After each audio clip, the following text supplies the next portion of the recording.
अब हम पढ़ रहे हैं क्लास 7th में प्रयोग के आधार पर शब्दों का वर्गीकरण। तो देखिए शब्दों के वर्गीकरण में वाक्य में प्रयोग करने पर कुछ शब्दों के रूप में परिवर्तन हो जाता है, जैसे लड़का और लड़के। तो वाक्य में प्रयोग करने पर कुछ शब्द सदैव ज्यों के त्यों रहते, जैसे कि आज, कल, शीघ्र, बाहर, भीतर।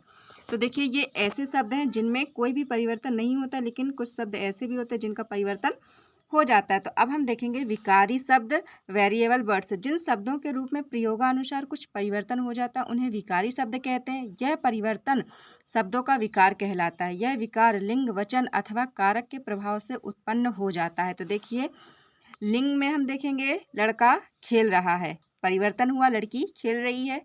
वचन लड़के खेल रहे हैं, लड़कियां खेल रही हैं। कारक लड़के को आने दो, लड़की को आने दो। पुरुष में वह गाता है, वह गाती है। अब हम देखेंगे विकारी शब्द 4 प्रकार के होते हैं। कितने प्रकार के? 4 प्रकार के। संज्ञा, सर्वनाम, विशेषण और क्रिया। अब हम देखेंगे अविकारी शब्द। अविकारी शब्द नॉन वेरिएबल वर्ड्स। जिन शब्दों के रूप में किसी भी कारण विकार अथवा परिवर्तन नहीं आता वे अविकारी शब्द कहलाते हैं। जैसे कि वह आज आएगा। तो ये जो आज वर्ड है हमारा, आज शब्द है, इसमें कोई भी परिवर्तन नहीं आया है। देखिए जैसे कि वे आज आएंगे, है ना वैसे का वैसे ही।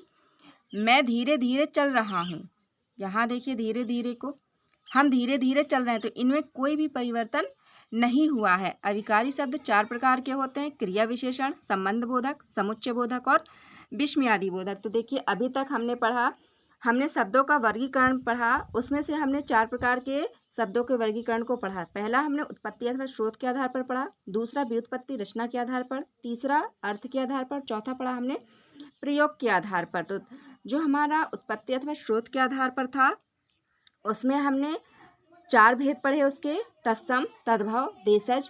5 भेद पढ़े, तत्सम, तद्भव, देशज, विदेशी और संकर। फिर हमने पढ़ा व्युत्पत्ति रचना के आधार पर वर्गीकरण, तो उसमें भी हमने 3 भेद पढ़े, रूढ़ शब्द, यौगिक शब्द और योग रूढ़ शब्द। फिर हमने पढ़ा अर्थ के आधार पर शब्दों का वर्गीकरण, तो उसमें हमने 4 प्रकार से पढ़े, एकार्थी शब्द, अनेकार्थी शब्द, पर्यायवाची शब्द और विलोम शब्द। अब हमने आज पढ़ा है हमने प्रयोग के आधार पर शब्दों का वर्गीकरण, तो उसमें भी हमने 2 प्रकार पढ़े हैं, पहला विकारी शब्द और अविकारी शब्द। आशा करती हूँ आपको ये वीडियो अच्छी लगी होगी। तो फ्रेंड्स आप कमेंट्स में बता सकते हैं कि आपको ये वीडियो कैसी लगी और आप कहाँ से हैं। तब तक के लिए लाइक एंड सब्सक्राइब। मैं जल्द ही दूसरी न्यू वीडियो लेकर आऊँगी। Okay, thank you.